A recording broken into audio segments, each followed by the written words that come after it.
Joining me now is Uzi Rubin, founding director of the Israel Missile Defense Organization, who pushed hard against the professional advice of generations of Israeli generals for the multi-tier active defense system that Israel now deploys against the growing rocket and missile threat. Uzi, thank you so much for coming in.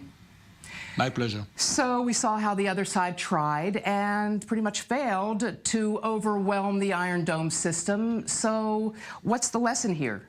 More Iron Dome defenses? The lesson here is everything is expected. If you're just looking forward, you could see at least the direction which I commented on 4 years ago, that they will try to overwhelm the system by numbers, by swamping it, and that they will employ a deadlier, bigger warhead. Right. So always, it makes logic. If the leakage rate is low, you would like to make every rocket that leaks count.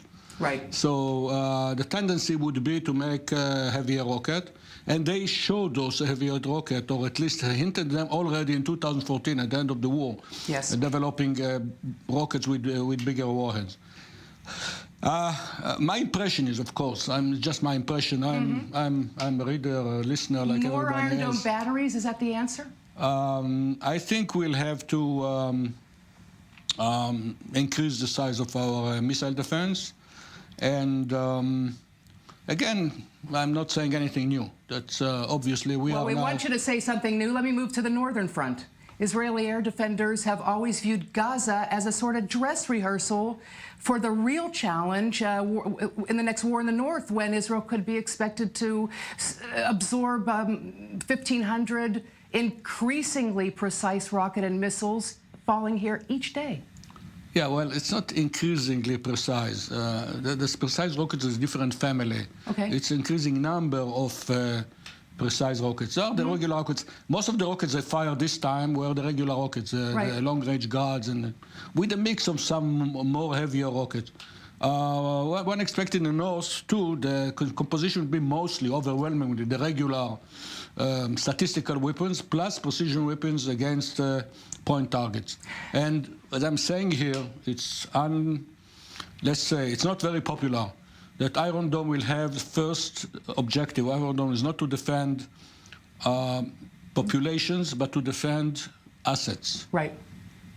And the byproduct is that it saves lives on the home front. The byproduct is it saves lives, but to defend assets, especially military and infrastructure assets, to preserve the capability of the IDF to operate. Right. That will be the main challenge. Right. Now, all this generous aid that Washington has provided over decades for the active defense network that Israel has always been intended, especially with Iron Dome, to give Israeli leaders the maneuvering room they need to withstand public pressure for launching unnecessary wars. Yes. But we saw in action here that just the very fact that Hamas allowed itself to launch these rockets was outraging the population.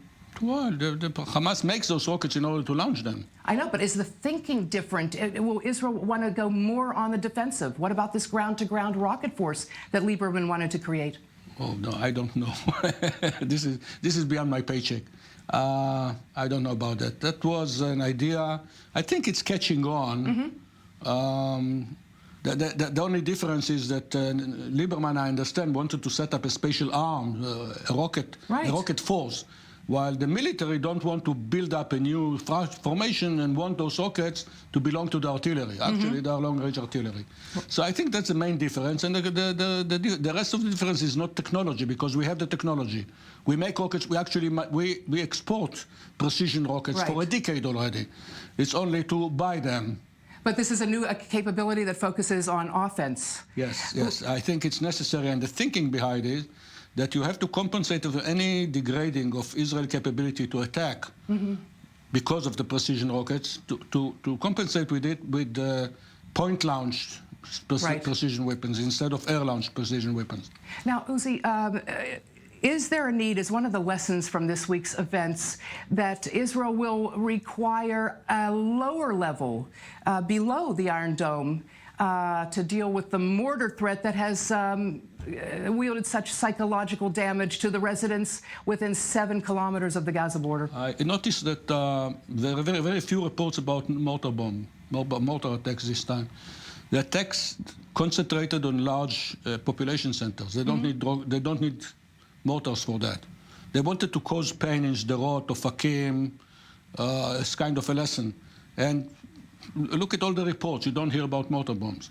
So the idea of having this yet another layer below Iron Dome is off the table? I don't say that. I don't say that, but the question is for what? For defending against mortars or as a last-ditch defense against for value targets?